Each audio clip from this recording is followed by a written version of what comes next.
नमस्कार, खबरां दे इस बुलेटिन विच तुहाडा स्वागत है। मैं हां रचना सेवक। पहला पेश ने चोणवीआं खबरां। प्रधानमंत्री नरेंद्र मोदी ने क्वाड सिखर सम्मेलन विच अतवाद नाल नजिठण लई आपसी सहयोग दा दिता सद्दा। हिरोशिमा विच G7 सम्मेलन दे आसे-पासे वख-वख मुल्कां दे सिखरले आगूआं नाल कीती मुलाकात।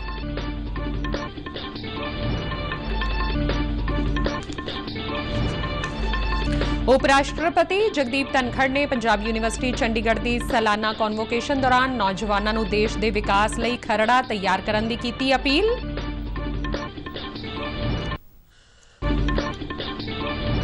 देश के 6 एम्स हस्पतालों में केंद्र सरकार दीआं सेहत योजनावां तहत कैशलैस इलाज होया शुरू।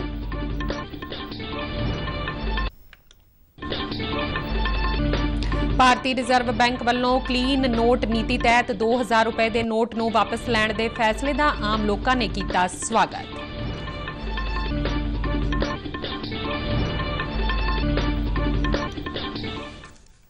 ते हुण खबरां विस्तार नाल। प्रधानमंत्री नरेंद्र मोदी ने जापान के हिरोशिमा विच क्वाड समूह के सिखरले नेतावां की बैठक विच भाग लिया। इस बैठक नूं संबोधन करदिआं प्रधानमंत्री ने कहा कि यह सम्मेलन क्वाड खेतर की सुरक्षा लई बहुत महत्वपूर्ण है। उन्होंने इस बैठक विच शामिल होण ते खुशी प्रगट की।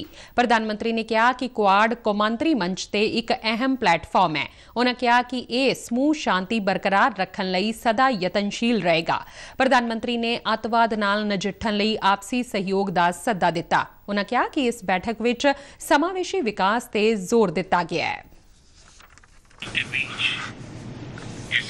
I am very pleased to be taking part in this Quad summit today and to be among friends.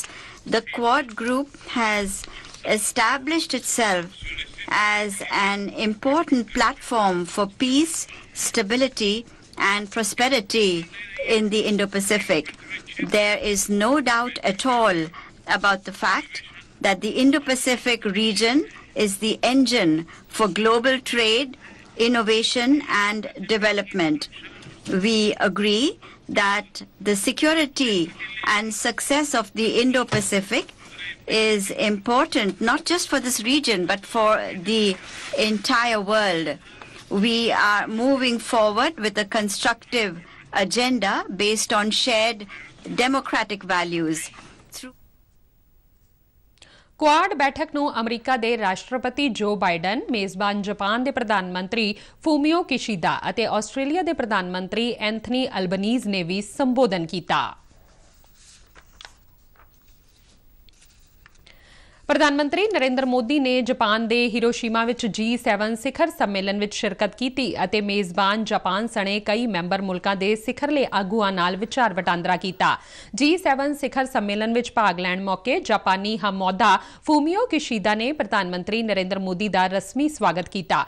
इस दौरान अमरीकी राष्ट्रपति जो बाइडन नाल भी प्रधानमंत्री मोदी की निੱਘੀ मिलनी हुई।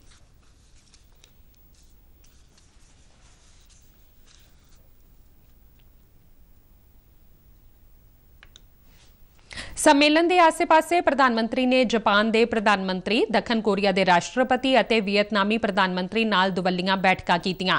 फूमियो किशिदा ने हिरोशिमा विच बोधि रुख का एक पौधा लगाए जाण ते प्रधानमंत्री मोदी का धन्नवाद किया। प्रधानमंत्री मोदी वालों इसे वरे मार्च महीने उन्हां नूं यह पौधा तोहफे के रूप में भेंट किया गया सी।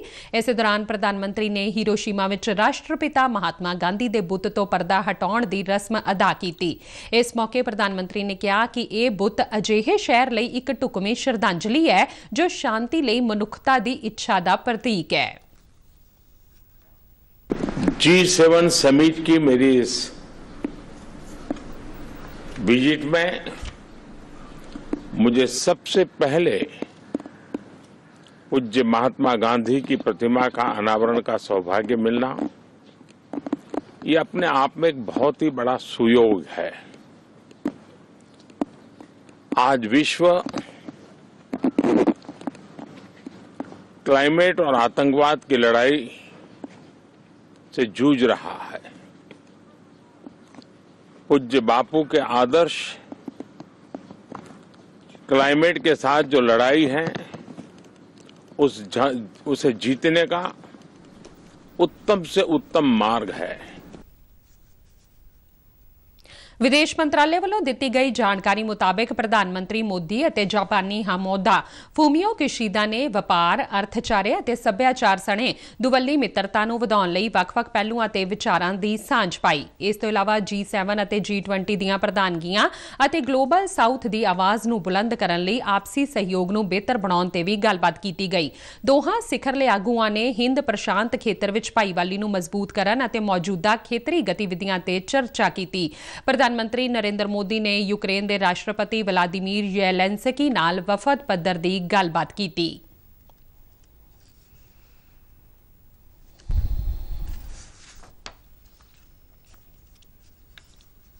ਵਿਦੇਸ਼ ਮੰਤਰਾਲੇ ਮੁਤਾਬਕ ਦੱਖਣ ਕੋਰੀਆਈ ਰਾਸ਼ਟਰਪਤੀ ਯੂਨ ਸੁਕ ਯੂਲ ਨਾਲ ਪ੍ਰਧਾਨ ਮੰਤਰੀ ਮੋਦੀ ਦੀ ਮੁਲਾਕਾਤ ਸਫਲ ਰਹੀ।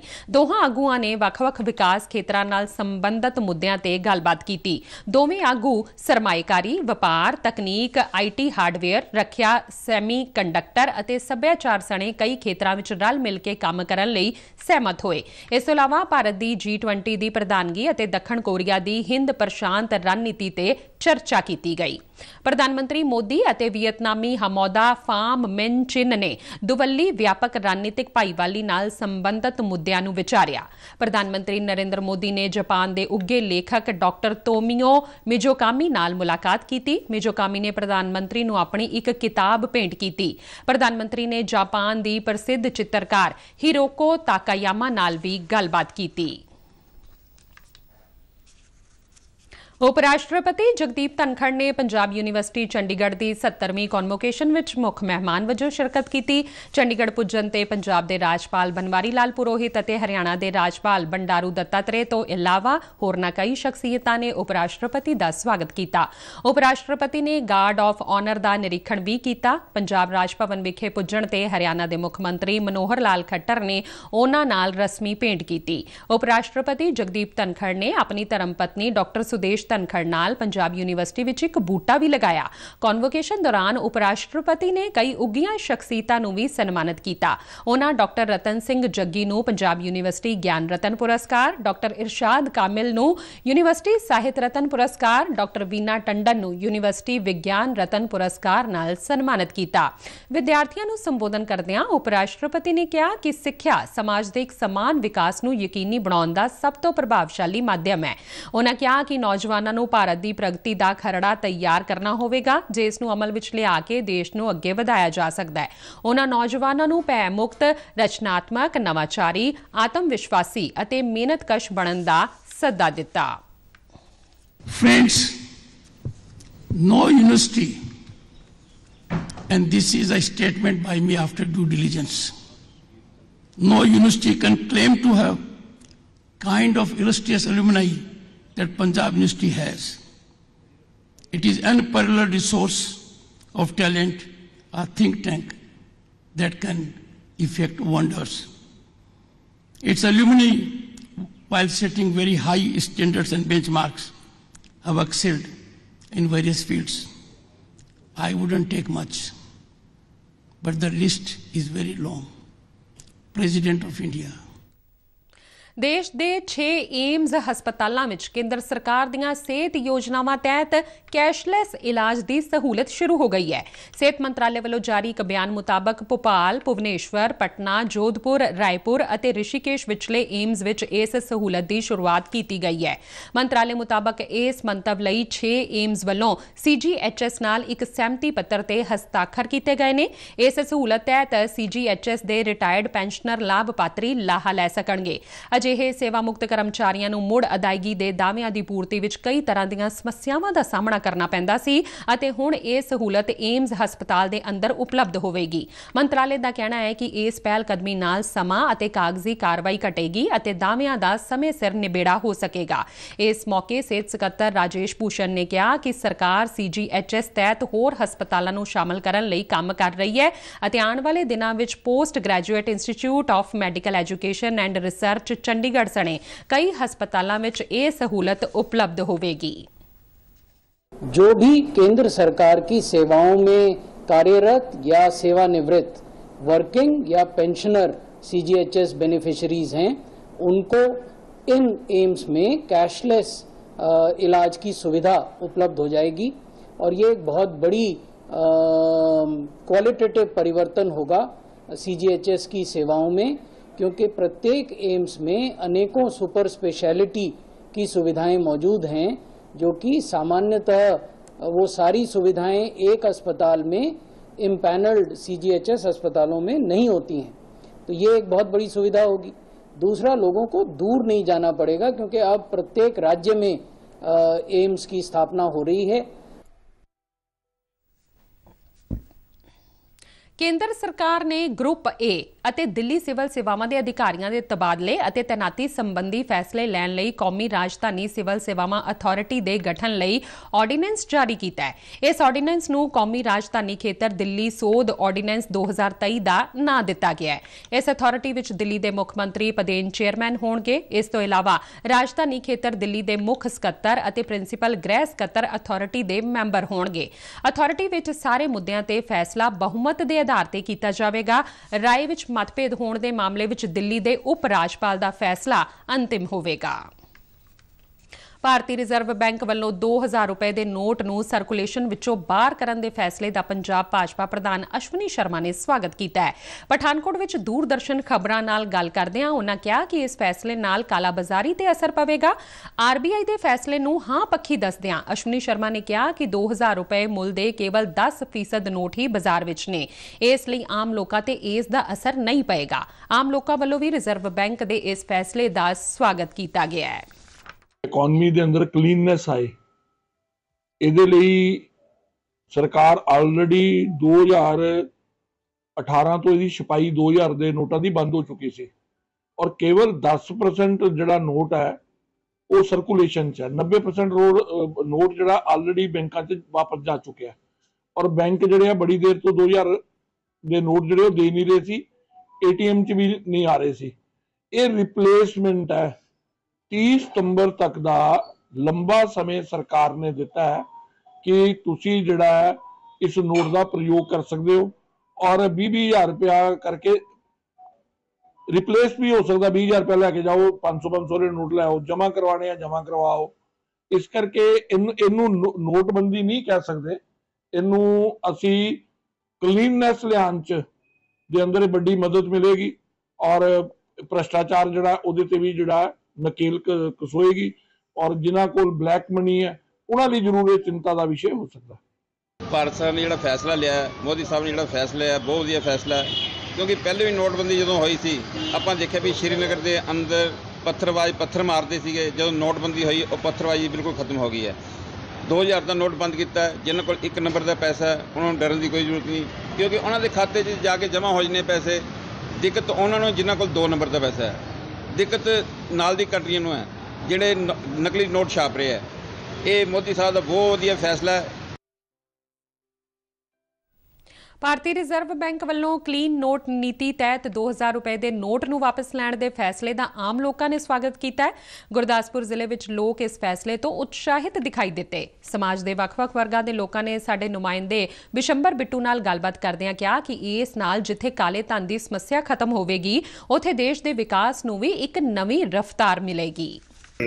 2000 ਦੇ ਨੋਟ ਵਾਪਸ ਲੈਣ ਦਾ ਜਿਹੜਾ ਫੈਸਲਾ ਕੀਤਾ, ਮੈਂ ਇਸ ਫੈਸਲੇ ਦਾ ਸਵਾਗਤ ਕਰਦਾ, ਕਿਉਂਕਿ ਜਿਹੜੀ ਸੈਂਟਰ ਸਰਕਾਰ ਹੈ, ਮੋਦੀ ਸਰਕਾਰ ਹੈ, ਜਿਹੜੀ ਇਹਨਾਂ ਨੇ ਪਹਿਲਾਂ ਨੋਟਬੰਦੀ ਕੀਤੀ ਸੀ, ਔਰ ਮੈਨੂੰ ਲੱਗਦਾ ਵੀ ਉਦੋਂ ਇਹਨਾਂ ਨੇ ਕਰਪਸ਼ਨ ਨੂੰ ਠੱਲ ਪਾਉਣ ਵਾਸਤੇ, ਕਰਪਸ਼ਨ ਨੂੰ ਖਤਮ ਕਰਨ ਵਾਸਤੇ ਉਹ ਜਿਹੜਾ ਫੈਸਲਾ ਲਿਆ ਸੀ, ਔਰ ਇਹ ਜਿਹੜਾ 2000 ਦੇ ਨੋਟ ਵਾਪਸ ਲੈਣ ਦਾ ਫੈਸਲਾ ਉਹਦਾ ਹੀ ਦੂਜਾ ਸਟੈਪ ਹੈ। ਮੈਨੂੰ ਲੱਗਦਾ ਉਹਦੇ ਨਾਲ ਦੇਸ਼ ਦੇ ਵਿੱਚੋਂ ਕਰਪਸ਼ਨ ਨੂੰ ਖਤਮ ਕਰਨ ਦੇ ਵਿੱਚ ਕਾਫੀ ਮਦਦ ਮਿਲੇਗੀ। ਸਰਕਾਰ ਵੱਲੋਂ ਜਿਹੜਾ ਇਹ ਸਟੈਪ ਲਿੱਤਾ ਗਿਆ ਕਿ 2000 ਦੇ ਨੋਟ ਖਤਮ ਕੀਤੇ ਜਾਣ, ਇਹਨਾਂ ਦੀ ਸਰਕੂਲੇਸ਼ਨ ਬੰਦ ਹੋ ਜਾਏ, ਔਰ ਅੱਗੇ ਤੋਂ ਰਿਜ਼ਰਵ ਬੈਂਕ ਆਫ ਇੰਡੀਆ ਇਹਦੀ ਇਜਾਜ਼ਤ ਨਹੀਂ ਦੇਗਾ ਕਿ ਇਹ 2000 ਦੇ ਨੋਟ ਪ੍ਰਿੰਟ ਆਊਟ ਹੋ ਜਾਣ। ਇਹਦਾ ਜਿਹੜਾ ਕਾਮਨ ਮੈਨ ਹੈ ਜਾਂ ਲੋਅਰ ਇਨਕਮ ਗਰੁੱਪ ਦੇ ਲੋਕ ਹੈ, ਉਹਨਾਂ ਨੂੰ ਕੋਈ ਮੁਸ਼ਕਿਲ ਨਹੀਂ ਪਏਗੀ, ਕਿਉਂਕਿ ਇਹਨਾਂ ਗਰੀਬ ਲੋਕਾਂ ਕੋਲ 100, 200 ਜਾਂ ਜ਼ਿਆਦਾ 500 ਦਾ ਨੋਟ ਹੁੰਦਾ ਹੈ। 2000 ਦੇ ਨੋਟ ਕੇਂਦਰ ਸਰਕਾਰ ਵੱਲੋਂ ਨਾਗਰਿਕਾਂ ਦੇ ਭਵਿੱਖ ਨੂੰ ਸੁਰੱਖਿਅਤ ਬਣਾਉਣ ਦੇ ਮੰਤਵ ਨਾਲ ਸ਼ੁਰੂ ਕੀਤੀਆਂ ਗਈਆਂ ਜੀਵਨ ਸੁਰੱਖਿਆ ਯੋਜਨਾਵਾਂ ਕਾਮਯਾਬੀ ਨਾਲ ਅੱਗੇ ਵਧ ਰਹੀਆਂ ਨੇ। ਪ੍ਰਧਾਨ ਮੰਤਰੀ ਸੁਰੱਖਿਆ ਬੀਮਾ ਯੋਜਨਾ, ਪ੍ਰਧਾਨ ਮੰਤਰੀ ਜੀਵਨ ਜਯੋਤੀ ਬੀਮਾ ਯੋਜਨਾ ਅਤੇ ਅਟਲ ਪੈਨਸ਼ਨ ਯੋਜਨਾ ਵੱਡੀ ਗਿਣਤੀ ਵਿੱਚ ਦੇਸ਼ ਦੇ ਨਾਗਰਿਕਾਂ ਨੂੰ ਲਾਭ ਪਹੁੰਚਾ ਰਹੀਆਂ ਨੇ। ਹਾਲ ਹੀ ਵਿੱਚ ਇਹਨਾਂ ਤਿੰਨਾਂ ਯੋਜਨਾਵਾਂ ਨੇ ਸਫਲਤਾਪੂਰਵਕ 8 ਵਰ੍ਹਿਆਂ ਦਾ ਸਫ਼ਰ ਪੂਰਾ ਕੀਤਾ ਹੈ। ਪੰਜਾਬ ਦੇ ਲੋਕਾਂ ਨੇ ਵੀ ਇਹਨਾਂ ਯੋਜਨਾਵਾਂ ਦਾ ਭਰਪੂਰ ਲਾਭ ਲਿਆ ਹੈ। ਰੋਪੜ ਜ਼ਿਲ੍ਹੇ ਦੇ ਲੋਕ ਇਹਨਾਂ ਯੋਜਨਾਵਾਂ ਦਾ ਲਾਭ ਲੈਂਦਿਆਂ ਕੇਂਦਰ ਸਰਕਾਰ ਦਾ ਧੰਨਵਾਦ ਕਰਦੇ ਨੇ। ਯੋਜਨਾਵਾਂ ਦੇ ਲਾਭਪਾਤਰੀਆਂ ਦਾ ਕਹਿਣਾ ਹੈ ਕਿ ਕੇਂਦਰ ਸਰਕਾਰ ਵੱਲੋਂ ਕੀਤੇ ਗਏ ਇਸ ਉਪਰਾਲੇ ਨਾਲ ਬਹੁਤ ਥੋੜੇ ਖਰਚ ਵਿੱਚ ਬੀਮੇ ਦੀ ਸਹੂਲਤ ਮਿਲਦੀ ਹੈ ਅਤੇ ਇਹਨਾਂ ਯੋਜਨਾਵਾਂ ਨਾਲ ਅਨੇਕਾਂ ਲੋਕ ਆਏ ਦਿਨ ਜੁੜ ਰਹੇ ਨੇ। ਮੈਂ ਸਰਕਾਰ ਦਾ ਤਹਿ ਦਿਲ ਤੋਂ ਧੰਨਵਾਦ ਕਰਦਾ, ਸੈਂਟਰ ਗਵਰਨਮੈਂਟ ਦਾ, ਜਿਨ੍ਹਾਂ ਨੇ ਕਿ ਅੱਜ ਤੋਂ 8 ਸਾਲ ਪਹਿਲਾਂ ਬੀਮਾ ਯੋਜਨਾ ਔਰ ਪੈਨਸ਼ਨ ਯੋਜਨਾ ਸ਼ੁਰੂ ਕੀਤੀ ਸੀ। ਜਿਨ੍ਹਾਂ ਯੋਜਨਾਵਾਂ ਦਾ ਲੱਖਾਂ ਲੋਕਾਂ ਨੇ ਲਾਭ ਉਠਾਇਆ, ਖਾਸ ਕਰਕੇ ਮਿਡਲਮੈਨ ਜਿਹੜੀਆਂ ਮਿਡਲ ਫੈਮਲੀਆਂ ਏ ਔਰ ਗਰੀਬ ਫੈਮਲੀਆਂ ਏ, ਉਹਨਾਂ ਨੂੰ ਬਹੁਤ ਲਾਭ ਹੋਇਆ, ਕਿਉਂਕਿ ਕੰਪਨੀਆਂ ਦੀਆਂ ਮਹਿੰਗੀਆਂ ਜਿਹੜੀਆਂ ਯੋਜਨਾਵਾਂ ਉਹ ਖਰੀਦ ਨਹੀਂ ਸਕਦੇ। ਸੋ ਭਾਰਤ ਸਰਕਾਰ ਦੀਆਂ ਜਿਹੜੀਆਂ ਇਹ ਯੋਜਨਾਵਾਂ ਉਹਨਾਂ ਨੂੰ ਖਰੀਦ ਕੇ ਉਹਨਾਂ ਨੇ ਆਪਣੇ ਆਪ ਨੂੰ ਵੀ ਸੁਰੱਖਿਅਤ ਕੀਤਾ ਤੇ ਆਪਣੇ ਪਰਿਵਾਰ ਨੂੰ ਵੀ ਸੁਰੱਖਿਅਤ ਕੀਤਾ। ਮੈਂ ਭਾਰਤ ਸਰਕਾਰ ਦਾ ਧੰਨਵਾਦ ਕਰਨਾ ਚਾਹੁੰਦਾ ਹੈ, ਜਿਨ੍ਹਾਂ ਨੇ 8 ਸਾਲ ਪਹਿਲਾਂ ਪੈਨਸ਼ਨ ਯੋਜਨਾ, ਬੀਮਾ ਯੋਜਨਾ ਚਲਾਈ ਸੀਗੀ, ਜਿਸ ਵਿੱਚ ਗਰੀਬ ਤੇ ਮੱਧ ਵਰਗੀ ਪਰਿਵਾਰਾਂ ਨੂੰ ਬਹੁਤ ਫਾਇਦਾ ਹੋਇਆ ਸੀ, ਕਿਉਂਕਿ ਜੇ ਪ੍ਰਾਈਵੇਟ ਲਈਏ ਤਾਂ ਮਹਿੰਗੀ ਪੈਂਦੀ ਸੀ। ਸਰਕਾਰ ਨੇ ਬੜੇ ਹੀ ਘੱਟ ਰੇਟਾਂ ਤੇ ਇਹ ਸਕੀਮਾਂ ਉਪਲਬਧ ਕਰਾਈਆਂ, ਜਿਸ ਲੋਕਾਂ ਨੂੰ ਬਹੁਤ ਜ਼ਿਆਦਾ ਫਾਇਦਾ ਹੋਇਆ। ਅਸੀਂ ਫਿਰ ਤੋਂ ਸਰਕਾਰ ਦਾ ਧੰਨਵਾਦ ਕਰਦੇ ਹਾਂ ਜੀ। ਸਰਕਾਰ ਦਾ ਮੈਂ ਬਹੁਤ ਧੰਨਵਾਦ ਕਰਨਾ ਚਾਹੁੰਦਾ ਹਾਂ, ਜਿਨ੍ਹਾਂ ਨੇ 8 ਸਾਲ ਪਹਿਲਾਂ ਬੀਮਾ ਯੋਜਨਾ ਤੇ ਪੈਨਸ਼ਨ ਯੋਜਨਾ ਚਲਾਈ ਸੀ, ਜਿਹਦੇ ਕਰਕੇ ਆਮ ਲੋਕਾਂ ਨੂੰ ਬਹੁਤ ਬੈਨੀਫਿਟ ਮਿਲਿਆ ਤੇ ਇਹਨਾਂ ਦੀ ਕਿਸ਼ਤਾਂ ਬੜੀਆਂ ਆਸਾਨ ਸੀਗੀਆਂ ਤੇ ਜਿਹਦੇ ਕਰਕੇ ਗਰੀਬ ਲੋਕ ਤੇ ਜਿਹੜੇ ਮੱਧ ਵਰਗ ਦੇ ਲੋਕ ਤੇ ਉਹਨਾਂ ਨੂੰ ਬਹੁਤ ਹੀ ਫਾਇਦਾ ਹੋਇਆ ਇਹਨਾਂ ਦਾ। ਭਾਰਤ ਸਰਕਾਰ ਨੇ 8 ਸਾਲ ਪਹਿਲਾਂ ਬੀਮਾ ਯੋਜਨਾ ਤੇ ਪੈਨਸ਼ਨ ਯੋਜਨਾ ਚਲਾਈਆਂ ਸੀ। ਉਹਦੇ ਨਾਲ ਕੀ ਹੋਇਆ ਕਿ ਜਿਹੜਾ ਮਿਡਲ ਕਲਾਸ ਹੈ ਔਰ ਜਿਹੜਾ ਨਾ ਲੋਅਰ ਕਲਾਸ ਫੈਮਲੀਜ਼ ਨੇ, ਉਹਨਾਂ ਨੇ ਉਸ ਯੋਜਨਾਵਾਂ ਦਾ ਬਹੁਤ ਫਾਇਦਾ ਚੱਕਿਆ ਤੇ ਉਹਨਾਂ ਨੇ ਹਰ ਆਪਣੇ ਜ਼ਰੂਰਤ ਨੂੰ ਪੂਰਾ ਕਰਨ ਲਈ ਇਹਨਾਂ ਨੂੰ ਇਸ ਯੋਜਨਾਵਾਂ ਨੂੰ ਯੂਜ਼ ਕੀਤਾ। ਮੈਂ ਇਸ ਕਰਕੇ ਆਪਣੇ ਭਾਰਤ ਸਰਕਾਰ ਦਾ ਬਹੁਤ ਜ਼ਿਆਦਾ ਧੰਨਵਾਦ ਕਰਦੀ ਹਾਂ, ਜਿਨ੍ਹਾਂ ਨੇ ਇਸ ਵਰਗ ਬਾਰੇ ਇਹੋ ਜਿਹੀ ਯੋਜਨਾਵਾਂ ਦੀ ਸ਼ੁਰੂਆਤ ਕੀਤੀ। ਮੈਂ ਭਾਰਤ ਸਰਕਾਰ ਦਾ ਬਹੁਤ ਬਹੁਤ ਧੰਨਵਾਦ ਕਰਦਾ, ਜਿਨ੍ਹਾਂ ਨੇ ਜਿਹੜੀਆਂ ਬੀਮਾ ਯੋਜਨਾ ਘਰ ਘਰ ਪਹੁੰਚਾਈਆਂ ਤੇ ਸਭ ਨੂੰ ਉਹਨਾਂ ਦਾ ਫਾਇਦਾ ਵੀ ਮਿਲਿਆ ਤੇ ਹੁਣ ਪੂਰੇ 8 ਸਾਲ ਹੋ ਗਏ ਅੱਜ, ਤੇ ਮੈਂ ਭਾਰਤ ਸਰਕਾਰ ਦਾ ਬਹੁਤ ਬਹੁਤ ਇਹੀ ਧੰਨਵਾਦ ਕਰਦਾ ਵੀ ਜਿਹੜੀ ਇਹ ਸਕੀਮ ਹੈ ਜਾਰੀ ਰੱਖਣ ਤੇ ਜਿੰਨੇ ਵੀ ਆਪਣੇ ਭਰਾ ਭੈਣ ਤੇ ਜਿਹੜੇ ਮਿੱਤਰ ਸੁਣਦੇ ਆ ਤੇ ਉਹ ਵੀ ਵੱਧ ਤੋਂ ਵੱਧ ਇਹਦਾ ਯੋਜਨਾ ਦਾ ਲਾਭ ਉਠਾਉਣ। ਤੇ ਇਸ ਦੇ ਨਾਲ ਹੀ ਖਬਰਾਂ ਦਾ ਇਹ ਬੁਲੇਟਿਨ ਖਤਮ ਹੁੰਦਾ ਹੈ। ਇਜਾਜ਼ਤ ਦਿਓ, ਨਮਸਕਾਰ।